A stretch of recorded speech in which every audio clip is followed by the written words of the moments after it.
Welcome to Chillin' 101. We hope this video helps. In this video, I will explain how to set the time on your Samsung stove.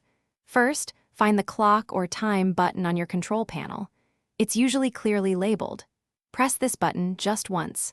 You'll notice the current time display starts to flash, letting you know it's ready for you to make changes. This is your first step towards a perfectly timed and efficient kitchen. Now that the display is flashing, it's time to set the hour. You'll typically use the number pad or the up and down arrow buttons to cycle through the hours. Remember to pay close attention to whether you're setting AM or PM, as this is a common oversight. Once you have the correct hour displayed, you're ready to move on to the next step for precision. With the hour set, let's tackle the minutes. Press the clock or time button one more time. This action will usually make the minute digits start flashing, indicating they are now active for adjustment. Just like with the hour, use your number pad or the arrow buttons to input the exact minutes. Take a moment to ensure it's precisely correct.